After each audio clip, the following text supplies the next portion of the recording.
Julie Rose, and this is Top of Mind.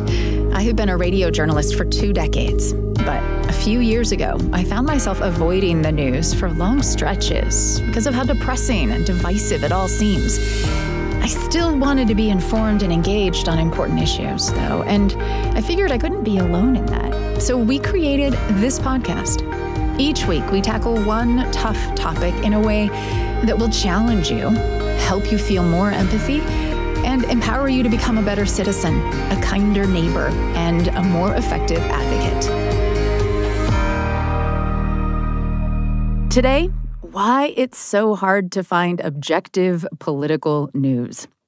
I recently discovered a newsletter and a podcast called Tangle that has become my go-to for tracking the biggest political news of the day. They pick one topic, and they share the facts from a range of sources and summarize the best arguments from across the political spectrum.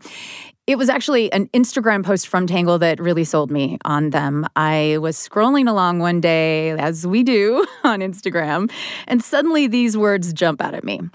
You may see coverage or opinions on here you don't like or don't agree with, and you may be tempted to unfollow. Please don't. We need you to help us fight polarization and partisanship by continuing to read all political and ideological sides of an argument, even if it angers you, even if you find yourself shaking your head at times. Okay, so that right there is a perfect encapsulation of what sticking with it means for us on the Top of Mind podcast. This act of choosing to stay open and curious rather than lash out or bail out when confronted with a challenging perspective. So I needed to know more, and I'm pleased to have with me now Isaac Saul. He is the founder of Tangle. Isaac, thanks so much for your time. Welcome. Thanks for having me, Julie. I'm happy to be here. So how did this come about? How did you end up with a podcast and a newsletter that has to beg people to not unfollow or unsubscribe? Yeah, so I kind of talk about 2 different Genesis stories, I guess you could say. The first one is just that I grew up in Bucks County, Pennsylvania, which is a bellwether county and a bellwether state, so politically very divided. You know, when I was a kid, you'd see the CNN show up at my high school to interview people, or the diner stories you see on the news. Like, that's happening in the town that I grew up in, to get an understanding of just, where people were going to cast their ballots and what people were thinking about the election. And so I just grew up around people who really had different feelings about politics. I had, conservative and liberal friends, and I just basically saw them turn on each other over the course of, 2006 to kind of 2020 time, where I think politics just got a lot more divisive, and it was basically, became unapproachable in a lot of ways. And then, in between that period, I became a journalist. I went to school for nonfiction writing on a journalism track, and I got my first job ever at the Huffington Post, which, as most people know, is a left-leaning media outlet. And I like to tell people, I didn't go work at the Huffington Post because I was just a bleeding heart liberal. I went there because I applied for 40 jobs, and they were the only people that gave me a job. And it's really hard to get a job when you're a journalist, but I got to see how the sausage was made a bit at, a news publication that needs to drive traffic in order to pay the bills, at a news organization that had a particular ideological slant. And I didn't love what I saw, but it became clear to me pretty quickly that it was kind of representative of a lot of what was happening across the media space. What did you not like about what you saw? Just give me an example of what was going on there, but also at lots of publications across the news space. Sure, yeah. I mean, I think the biggest thing is that, like, a lot of the incentives are kind of broken. So, for instance, if Huffington Post is reporting on a new bill that's been passed in Congress, there is a necessary incentive, or there, I guess there's an incentive for them that makes it necessary to center the conflict around the bill and maybe center the things that are really bad about it, or the ways in which, Republicans influenced the bill that maybe made it more extreme or outside the political desires of what your typical average Huffington Post reader would want. And that's what's going to make it into the headline. That's what's going to be the lead of the story. That's what's going to be the central focus. And the result is you get a lot more people interested in the story and clicking on it and reading it, which is good for business. But you also get people who are, I think, probably less informed about the bill in a holistic sense, and also a lot more pissed off about what they're reading. And there's a lot of kind of emotional fire being added to the political landscape.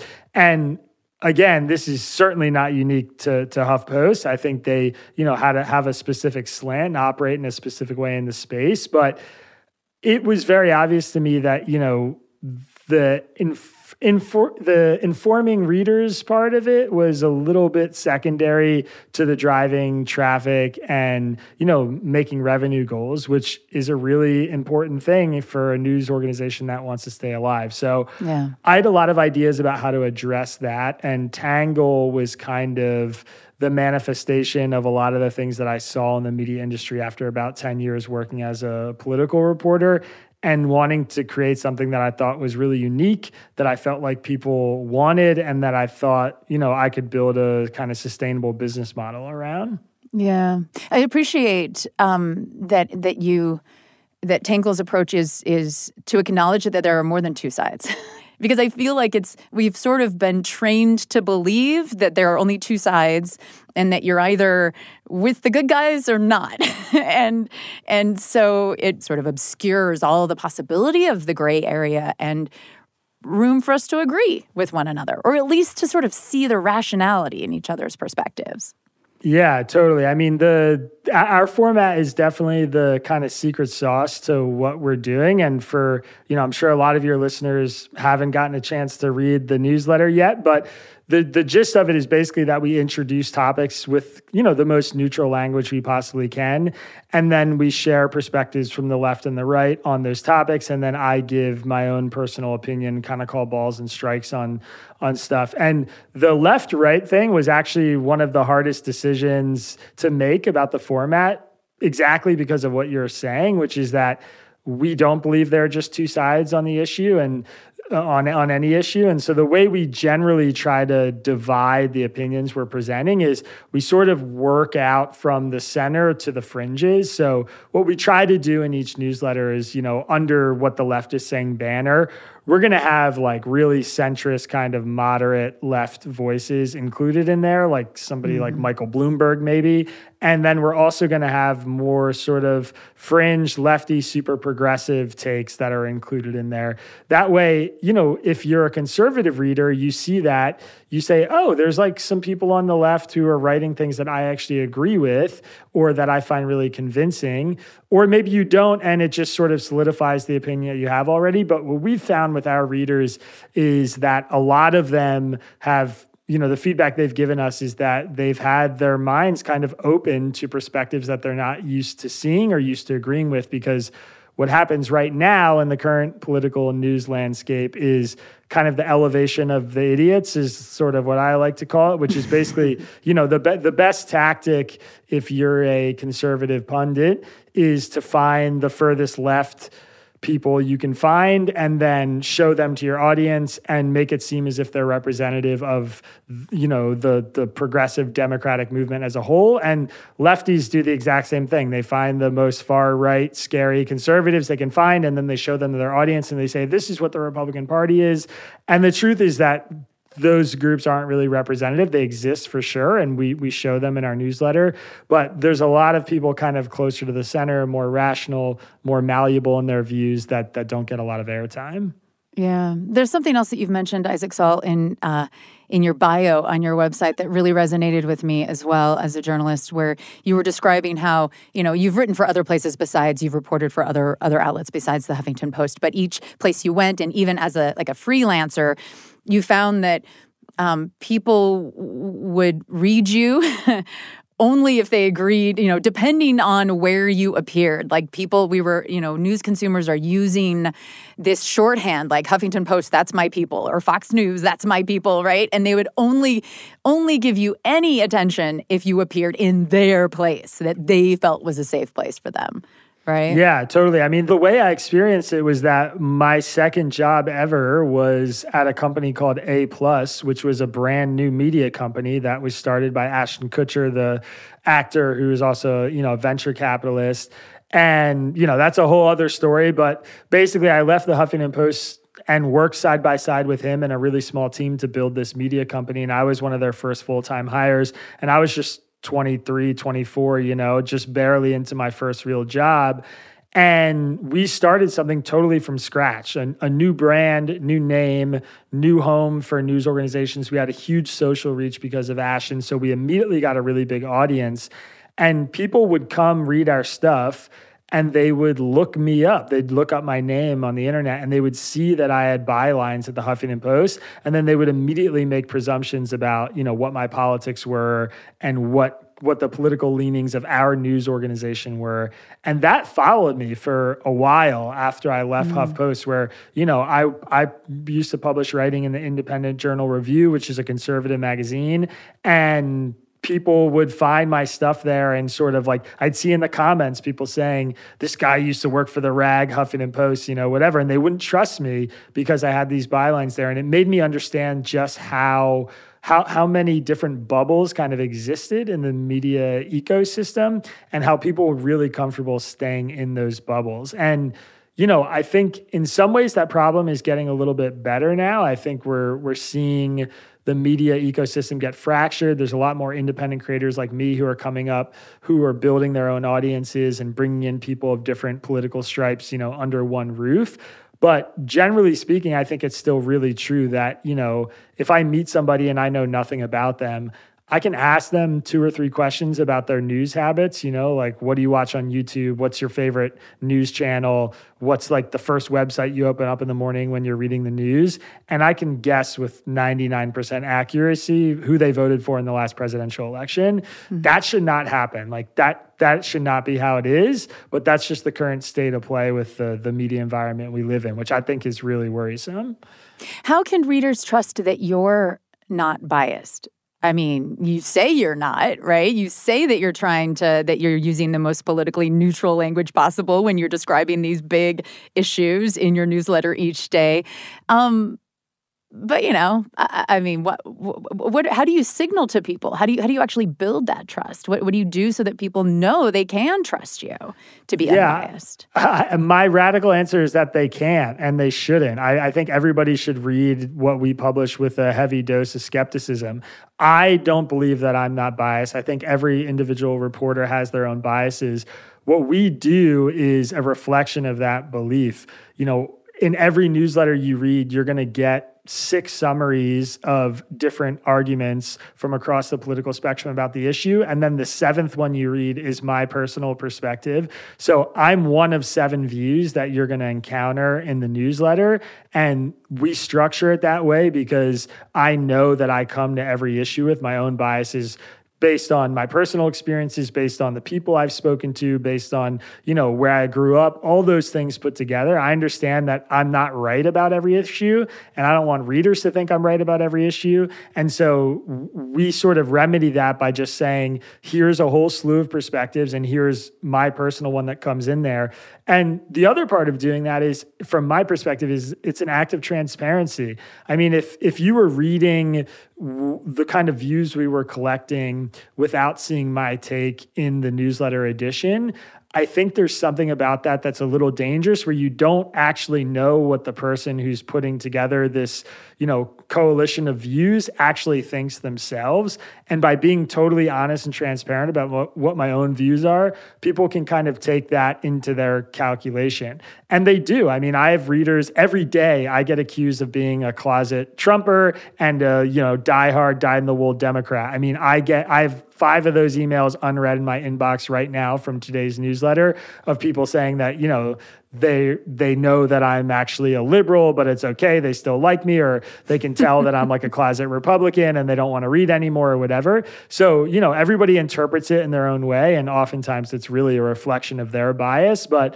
yeah, the truth is, like, I have opinions about issues. I mean, depending on the issue, I have really strong opinions about it. So what I often tell people is, no human being can come and report a story without introducing their own biases or without having their own biases about the story. But there are honest reporters and there are hacks. And that's just the reality of like the world we live in. And it can be hard to suss out the difference. But, sometimes those biases manifest themselves in ways you might not expect. I mean, a classic example is, I think, it's safe to bet that the New York Times, you look at all their employees who work there, the majority of them are probably regular Democratic voters who are left of center on a lot of issues. That includes a lot of their reporters, their journalists. But the New York Times is also publishing some of the most damning stories about Democrats and liberal, politicians of any newspaper there is, because they really care about what those politicians do. I mean, famously, they broke the story about Hillary Clinton's emails, which effectively ruined her career as a politician and helped her lose the 2016 election. And they did that while, I think, being staffed probably by a group of people who are mostly Democratic voters. But they care in a different way about what Democratic politicians are doing because they're paying really close attention to them. They feel attached to their views. So it doesn't come out as simply as I think a lot of people think it does. And the real core question is whether people are being honest in their reporting or not what their political views are. Yeah. Well, it seems based then on the feedback that you're getting from readers that people, and we certainly hear this on top of mind too, we'll get criticized for airing a conservative view or airing a more social justice view that they oppose, liberal, whatever it is. And our goal, my goal is that everybody who's listening is going to feel a little uncomfortable at some point in the episode. Like, I want you to hear something that makes you kind of, cringe just a little bit and be like, I don't agree with that. But then make the decision to not turn it off, right? To keep listening, to not unfollow, like you guys said in your Instagram post. So let's talk about what that has looked like in your daily life, because these opportunities to stay engaged, to not unfollow, happen kind of all over the place, not just in our media consumption, but also in our jobs and in our interactions with other people, and decisions about conversations we choose to have and places that we choose to lean in, even though we're out of our comfort zone. So I'd love to have you share a stick with it experience with us, Isaac Saul. What do we need to know to set this up? Yeah, sure. I mean, I think a big one that's happened to me recently was around an interview that we did on the Israel Palestine conflict. And I guess the background is basically that, I am an American Jew. I lived in Israel. I lived in East Jerusalem for about 6 months. I have a lot of really mixed and conflicting feelings about what's happening there right now and sort of all over the map. And this is definitely a difficult and emotional time, I think, for anybody who's been following this issue for a long time and even people who are new to it right now. And I wanted to host a debate between two people who had really strong disagreements about the issue. And I sort of fell into an interview between a guy named Hussein Abu Bakr Mansour, who is an Arab intellectual who grew up in Egypt and effectively grew up in what he called like a wannabe jihadist culture that was all about hating Israel and championing the Palestinian cause. And as he learned more about the issue, he became very pro-Israel, which I thought is a fascinating narrative arc. And then I got an opportunity to bring somebody else into the conversation who is a guy named Dan Cohen, who is an American Jew who grew up like most American Jews do, being told that Israel is their homeland and that, they have a right to that land and a right to go be a citizen there, and then went and traveled to Israel and saw what was happening on the borders of Israel and did a documentary about what was happening in Gaza and became ardently pro-Palestine and very anti-Israel and anti-Zionism. And so I had this like really interesting match between these two people that were, somebody who grew up in the Arab world really hating Israel, who became pro-Israel, and somebody who grew up in the American Jewish world feeling very strongly pro-Israel and then turned against it. And I thought that would be a really interesting debate to have.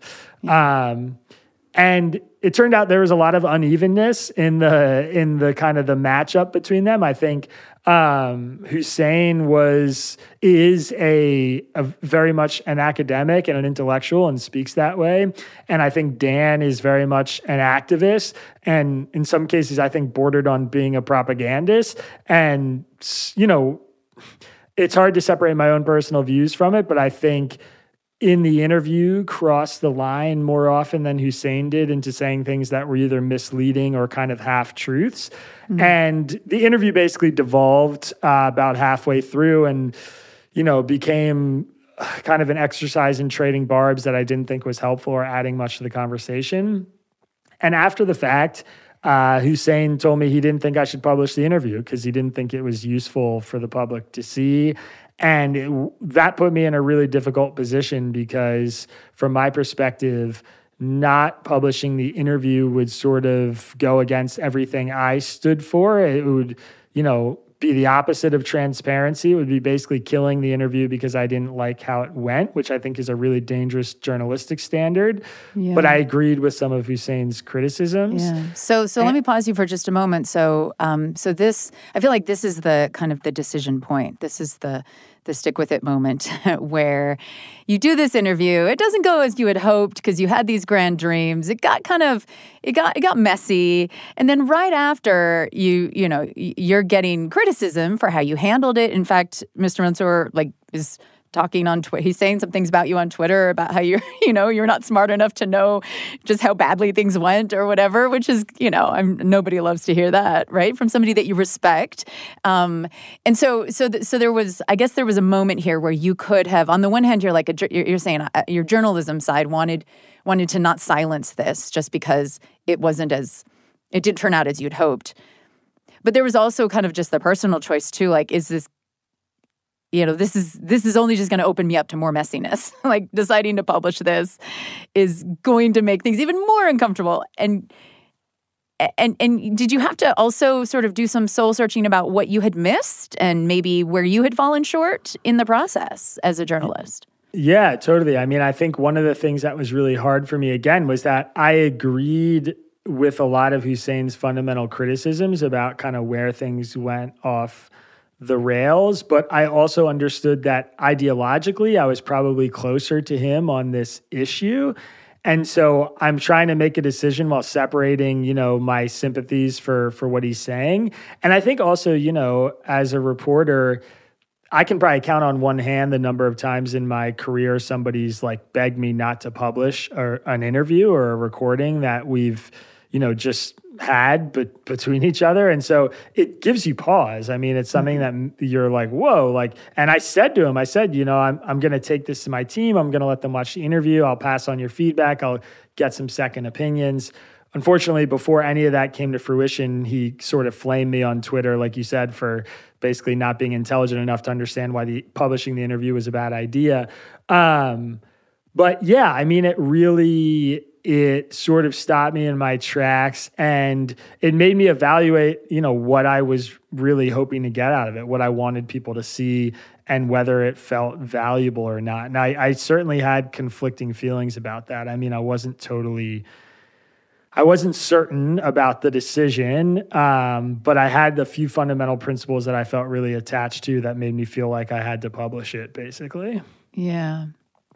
So you decide to kind of lean into the discomfort of it and try to make a learning opportunity of it and I'm sort of summarizing based on having watched the conversation. I watched this whole thing play out as you were one of the things that surprised me, actually, that impressed me as well, was that very quickly you were sort of very transparent. Hey, this happened. Here's what here's what one of the people said, and then here's what one of the other people said about me, and this is how we grappled with this decision. And you just sort of laid it all out and actually acknowledged some of the mistakes that you made in terms of they're not as equally matched as I had hoped. And here are my regrets on how I handled it. And so here's what we've done to try to address that. Talk to me a little bit about the decisions that you made that were uncomfortable for you in that process, like having to kind of, show some humility as you made the choice to put this out.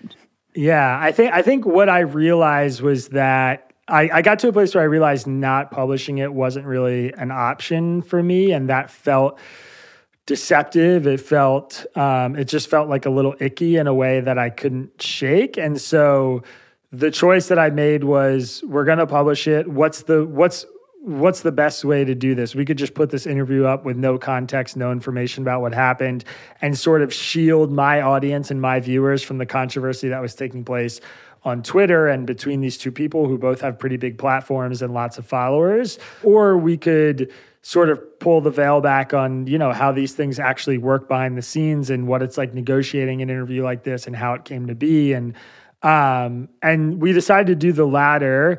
And I think two things sort of drove that decision. One was just generally, like the ethical standards that we're trying to follow with Tangle, which is a really big emphasis on transparency and kind of airing arguments next to each other and trusting our readers to sort of make decisions about what feels to them like is a better, more honest telling of events. And then the second thing is just sort of leaning into the idea that it's okay for people to be upset about our coverage. It's okay for people to be upset about decisions we make.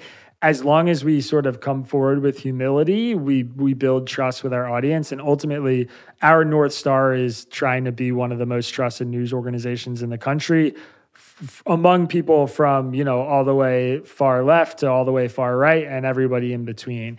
And the only way I felt like we could do that was by publishing the interview and just adding the appropriate context. And we put together an introduction, like you said, that I was proud of. And I think we framed it in a way that allowed people to understand everything that had happened leading up to it.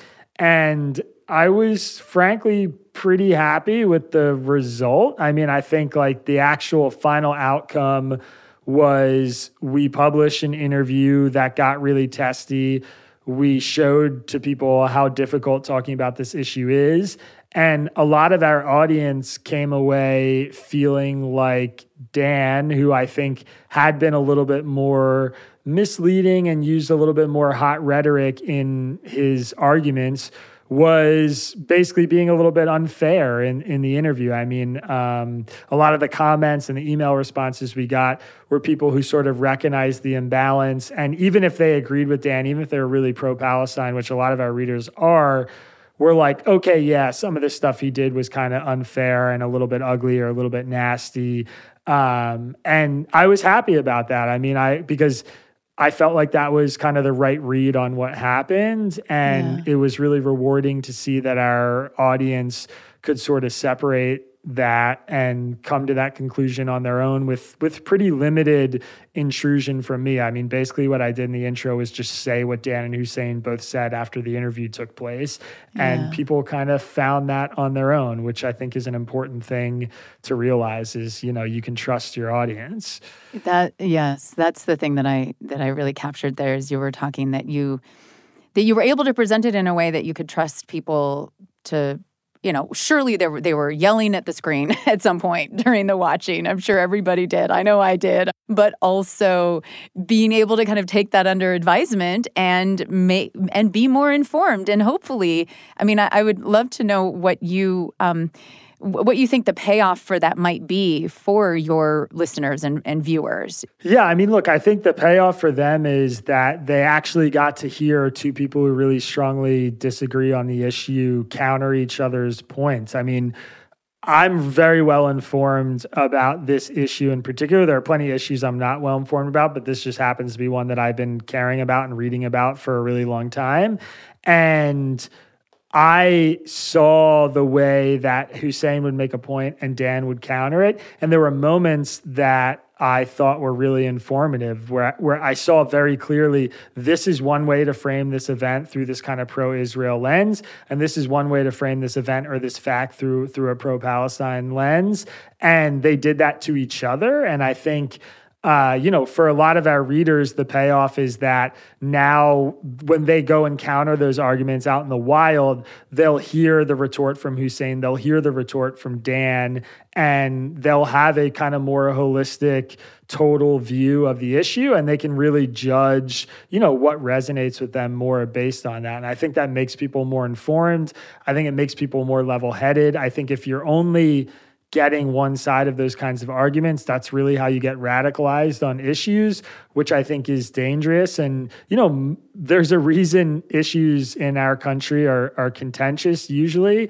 Pick any really contentious issue that's out there. And typically it's because there's resonant arguments on both sides of the issue or on multiple sides of an issue. And if you don't know all those resonant arguments, then it's really easy to kind of, jump into very extreme views, and I think very ignorant views often. I mean, anybody who follows the Israel-Palestine issue, if you leave feeling anything other than, wow, there's a ton of nuance and complexity and difficulty around this issue, then I think you're not properly informed about it. I think it's just a totally inevitably difficult and complex thing to navigate. And I hope that a lot of readers got that out and a lot of viewers got that out of watching the interview. Isaac, thank you for sharing that story with us today. I appreciate it. Yeah, of course. Thanks for giving me an opportunity to. Where can people find Tangle? They can find Tangle at readtangle.com, R-E-A-D Tangle. That's Tangle.com. And yeah, our newsletter is totally free to try. You can read it Monday through Thursday for free. And if you support our work, you can become a member, a paying subscriber. And we also have a podcast under the same name and a YouTube channel as well. So yeah, I encourage anybody who's interested in getting a more holistic view at the news and getting out of their bubbles to check us out. That was Isaac Saul, who's the founder and editor of Tangle. I would love to hear about a stick-with-it experience you've had. Maybe it's even been while listening to a Top of Mind episode, where you felt challenged by a perspective you were hearing, maybe even wanted to turn off the podcast, but you chose to keep listening, to stay open and curious. What was the result? Our Top of Mind team of producers recently did a whole episode reflecting on stick-with-it moments we've had while creating this podcast. It's kind of a fun behind-the-scenes look at how we as humans with our own biases and perspectives are working right along with you to get outside of our bubbles. So send your thoughts to us by email. topofmind@byu.edu is our address. Or you can find us on social media, where we are at Top of Mind Pod. And we love hearing your thoughts about the podcast in general. A listener called HMNA Pax left us this review on Apple Podcasts recently. This podcast is a place where I can get good information and listen to new perspectives. Julie and her staff do an excellent job at researching topics and informing listeners without a political agenda. It's really great to hear. Thank you so much, HMNA Pax. Now, would you take a few minutes to leave us a review on your favorite podcast app? That's actually one of the ways the algorithms on these apps figure out which podcasts to recommend to people. And of course, we'd love to have more people discover us. Top of Mind is a BYU radio podcast. I'm Julie Rose. We'll talk soon.